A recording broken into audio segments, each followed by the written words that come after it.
다음 글을 읽고 물음에 답하시오. 우리 법에서는 개인 간의 관계를 규율하는 법상 자신의 권리를 주장하거나 분쟁을 해결하기 위해 누구나 재판을 받을 수 있는 권리를 보장한다.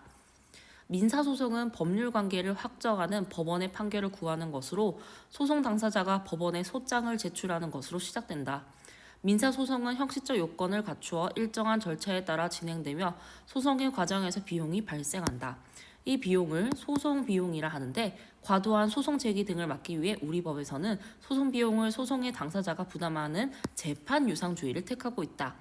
일문단의 소주제는 민사소송과 재판 유상주의에 따른 소송 비용 부담에 대한 이야기입니다. 이문단입니다.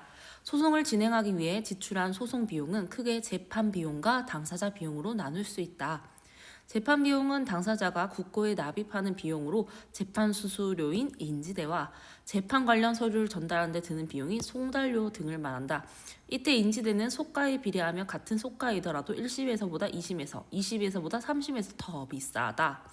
당사자 비용은 당사자가 소송을 진행하며 드는 부대 비용으로 소송 서류의 작성료, 당사자나 증인의 출석을 위한 비용 등을 말한다. 당사자 비용에는 소송 비용의 상당 부분을 차지하는 변호사 비용, 즉 소송 대리인이 변호사에게 지급하는 보수가 포함될 수도 있다.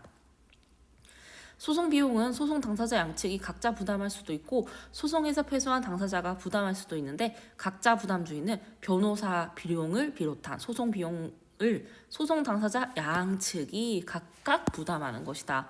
이는 소송에서 변호사를 반드시 선임해야 할 필요가 없으며 불법 행위로 인하여 변호사 비용이 초래된다는 개연성을 인정할 수 없으므로 변호사 비용을 불법 행위 자체로 인한 손해배상의 범위에 포함할 수 없다고 보기 때문이다.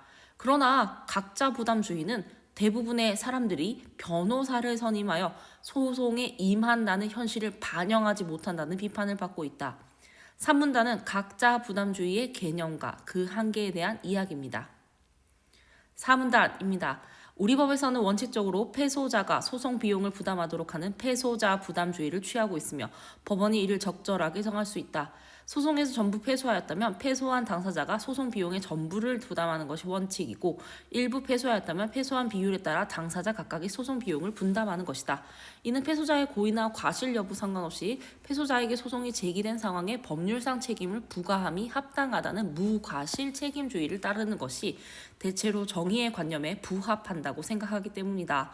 또 부당하게 소송을 제기했을 경우 패소자가 소송 비용을 부담하여 승소자의 재산권을 보장할 수 있으며 소송이 남발되는 것을 막아 법원에 부담을 덜 수도 있다. 그러나 패소자 부담주의는 소송 비용에 대한 부담감과 두려움을 일으켜 정당하게 재판받을 수 있는 권리를 제한하는 부작용이 있다. 패소자 부담주의 장점과 재판받을 권리 제한의 부작용에 대한 이야기를 하고 있어요. 이러한 부작용은 특히 공익소송에서 두드러진다.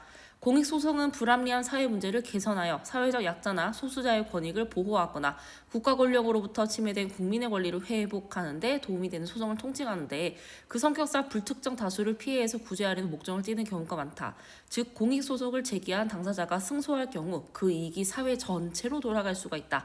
하지만 패소할 경우에는 소송을 제기한 당사자가 경제적 부담을 지게 된다. 즉 승소한 경우에는 다수가 이익을 얻을 수 있지만 패소한 경우에는 소송자 당사자만 소송 비용을 부담하게 되는 위험을 감수하게 되는 것입니다. 패소자 부담주의는 공익활동 자체를 위축시키는 문제까지 일으킬 우려가 있다. 5문단은 공익소송에서 패소자 부담주의의 문제점과 공익활동 위축 우려에 대해서 이야기하고 있어요. 윗글의 내용과 일치하지 않는 것은 정답은 바로 2번이었습니다. 당사자 비용에 소송 서류의 작성료, 당사자 증인의 출석을 위한 비용, 변호사 비용 등이 포함될 수 있습니다. 그런데요. 변호사 비용이 당사자 비용을 포함하는 것은 아니었죠. 정답은 2번이었습니다.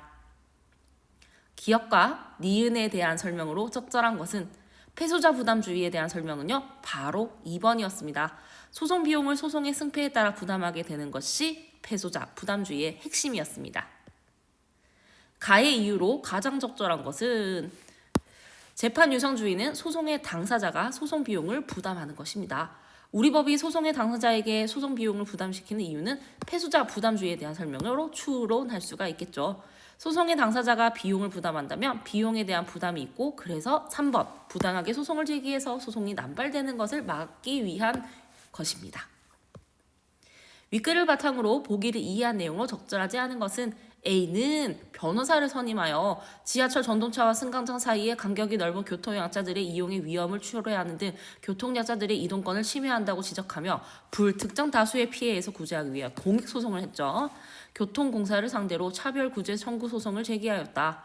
교통공사 측은 변호사를 선임하여 시정하기에는 현실적 어려움이 있다는 것을 항변하였고, 법원은 지하철 전동차와 승강장 넓은 간격이 교통약자들의 이동권을 침해하는 것을 보았으나 현실적 어려움을 인정하여 교통공사의 승소 판결을 선고하였다.